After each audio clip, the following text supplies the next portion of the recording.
Who are you? I'm a detective. Just tell him the truth. What killed her was a shot in the head. You're the one person I can count on most to help find the real killer. And we will. Don't you worry. Hello. Hello, Wayne. Hi, it's you. Yeah, I tried to call you earlier. I guess you were asleep. I love you so much. Shut up, you bastard. What? I'll never marry you. I'm not a fool. Teresa, what's wrong, sweetheart? Have you been drinking? Have you been talking to that meddling sister of yours again? I despise you. You're a joke. I hate you. I hate you.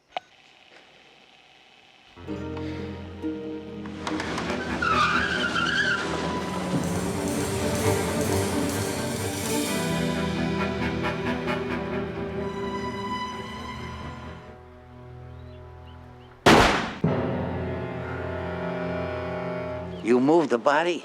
Well, nobody told me you were coming. No rigor mortis yet, but cooling probably happened at dawn. She was shot once in the back and once in the head, probably a small caliber. You got a picture of her position when you found her? Yeah, someplace. Any other marks on the body? I didn't see any. No other marks. Those men's socks? No, Lieutenant, they're ladies. They're called knee socks. This is it. Real antique. Not much security, but plenty fireproof.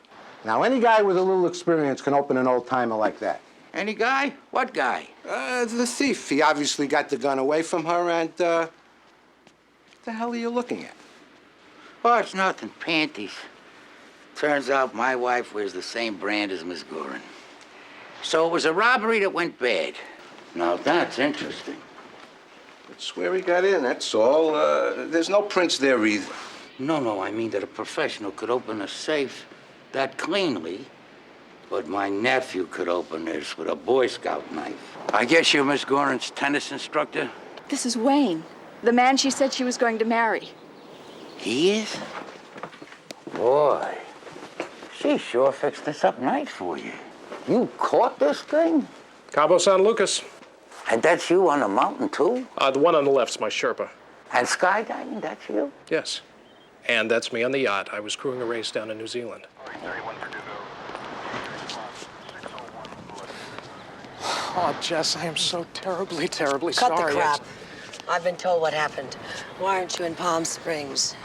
I got a call late last night. Someone telling me what Teresa said on TV, and I just wanted to come back here and surprise her. Surprise her? And that's all you found here by the safe? Her draft pages from the last manuscript? That's all there was, the secretary thinks, except for the jewelry. You didn't happen to notice, little black book? Is it important? No, I was just wondering that. Who are you? I'm a detective. She's so pretty. I was always too busy, I guess. And she's so sweet to everybody. Look, even when they ask her dumb questions, look how sweet she is. Lieutenant, I thought you were out looking for her killer. It's her and him that I'm curious about because I've been noticing this Mr. Jennings. He sure knows how to get along with women. Oh, please. All except you, that is. Well, would you want your sister to marry someone that much younger, without a real job, without a future, with no money? This way he has nothing. You know, I was wondering about that money. I mean, she must have had quite a bit of it. But now he's not going to get any. Why don't you tell him the truth? I have told the No, truth. you didn't. You've been lying. Just tell him the truth. Why don't you get him to tell you the truth? How do you know he's lying, man? That phone call, Lieutenant, was a little after 3 in the morning. What are you talking about? And it wasn't from a friend of Teresa's who said she told him what she said on TV. It was from Teresa herself. Oh, that's ridiculous. Telling you to get lost. Telling you she would never marry you. She's making it up. You're lying. Telling you she never even wanted to see you again. Oh, shut up. Telling you that she realized what a damn fool she'd been. How do you know these things, man? For God's sake, because I was here with her when she made the phone call. This gentleman here is obviously a private investigator. Does he work for you, maybe? I hired him a few days ago. I'm sorry they picked you up, Charlie. Tell him everything you know. Yeah, glad to get off the hook. Not much on Mr. Jennings' background yet, Lieutenant. But there is something about this car stuff might interest you. And a newspaper delivery guy you might want to pick up. See, Paid him a few bucks to keep an eye out, and just a little while ago, I got a call from him. Says he saw that red Jag of Mr. Jennings this morning, sometime around 7. What? Where? Right out here down the highway a mile or two. Said it passed him like he was standing still. On its way south, heading back into town from here. Jess, I couldn't help it. I don't even know how it happened, except when I went into her bedroom, there was a gun, and there was a black notebook filled with lies about me. And I went down to the study, and I found her there on the floor near the open safe. And I don't know what happened. I just couldn't control myself. I must have... Oh, God, I don't know what I was doing. I never saw a guy unwind that fast. I own anything you say, Ken. It was used against Schultz. what it was. Schultz, stop! The preliminary autopsy says Miss Gorin was shot twice. Once through the heart with her own gun, that little .25. That's the gun Mr. Jennings just said he fired. What killed her was a shot in the head. And that, says ballistics, was from a different gun, over a half hour earlier, in fact. Whoever shot Miss Gorin in the heart later with her own .25 caliber just shot a dead body. What happened? He fainted. After she insisted on making that phone call, I managed to get her to bed somehow. And I left here to go home at about 3 a.m. All right, Lieutenant? Dr. Wilson? Boy, this is sure different from my hernia operation. She threatened to write a whole book about me, to make a best-selling joke of my life. I'll have a car come around 10 o'clock tomorrow morning. Why? I thought your captain said I was free to go. You're the one person I can count on most to help find the real killer. And we will. Don't you worry. I see on your door that you sell insurance. Now, we've already checked Miss Gorin's insurance agents, and they say that the only beneficiary to her life policies is her sister, Miss McCurdy. All but one. Oh? When Wayne was first trying to impress her, he got me to write out an all-risks life policy for him, and when Miss Gorin heard about it, she sent me a note saying she wanted the same thing. She didn't want to bother her people about it. Wayne had insisted that she be his beneficiary, so, naturally, the great lady must reciprocate the grand gesture. Would you mind telling me how much those policies are for? $1 million. $1 million? Oh, that's fairly impressive. And like I said, I noticed in Mr. Jennings' confession that all those awful words that he said your sister used, they just didn't sound like her. Well, I had this other brother in high school. He was older than me, and he used to get all these calls from all these girls. And I discovered when I answered the phone that if I grooved a little and grumbled, sounded like him, then, wow, the offers he used to get and the things these girls used to say to him. All right. All right. You made your damn point. Yes, I'm the one that made the phone call early this morning. She agreed she couldn't marry him. She'd go to Seattle. She'd do anything else, but she couldn't do that. She just wouldn't tell him. She couldn't end it. I got so mad. I put her to bed and I went home. And I was so mad I picked up the phone.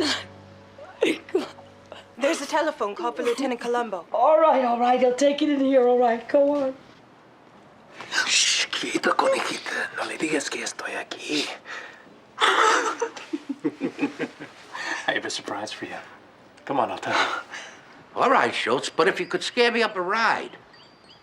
Oh, you have? I'll be right out. How long have you been here? Rosa? I sent her to run an errand. Well, there's no need for her to know about that bitchy little phone call of yours. All your life, you're going to be thinking it was your fault that Teresa died, aren't you? Because you made me do what I did. Ever thought about why you're so angry, Jess? Why you're so sorry you introduced us?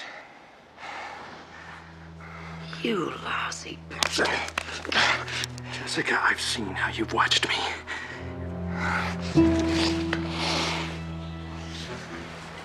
Yeah, it was buried in a lot of other junk right over there. Metal detector picked it up, so did a dog. That pack there, That leads up to Miss Gorin's house? That's right. It's the one you take down from Gorin's place to get away up and down the beach.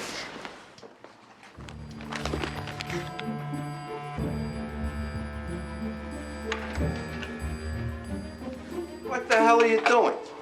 Been looking all over for you two. Well, what is it, Lieutenant? Do you have any new leads, any suspects? I finally realized that it couldn't have been a thief or anybody like that did this. It what? Well, we already know, Mr. Jennings, that when you shot Miss Gorin with her own gun, that she'd been dead for a while. Yes, of course, Lieutenant, but do you have to keep bringing it up? Can't you see Miss McCurdy suffered enough agony as it is? Now, she was wearing white socks, knee-highs. And her secretary told me that she wore those socks when she wore slacks. Secretary was probably right. What of it? Would she wear slacks when she was traveling on a plane? Teresa always wore slacks when she traveled on a plane. Well, that's it. I know who did it. What the hell are you talking about? You, Mr. Jennings. I guess what you figured was you could be headed back to Palm Springs and beat the early morning traffic before it hit the freeways. You could be down there playing tennis before 9 o'clock and nobody would even know that you'd been gone. I didn't even go through Los Angeles until 6:25 a.m., remember? I didn't even arrive at Teresa's house until 7 o'clock. Those guys had already left. I know, sir. You were already there before they arrived. You had already killed her. And then when the cable guys came, you were trapped. You couldn't drive away without being seen, so you had to sit there and wait. So now, Mr. Jennings, you do just like a juggler does. You drop one plan and you grab another. When the cable truck leaves, you kill her with a different gun, knowing that if you ever got caught, you could always confess. Your sister didn't even dress herself. Didn't what? She didn't dress herself. Whoever shot her dressed her. And that person had to be close to her. Close enough to know that she would be getting on a plane and she would be wearing slacks. Well, Mavis knew, Lieutenant. And I knew. Oh, it couldn't have been a woman. This is how we found her. In her underwear and bathrobe with her right side sort of exposed. Yes, I've seen that. But do you see that little speck on her right hip? Well, it's just a label sticking out from under a waistband. A label? How ridiculous can you get? Well, Mr. Jennings, I guess nobody knows everything about a woman, not even you. You bastard! I'll kill you! I will kill you!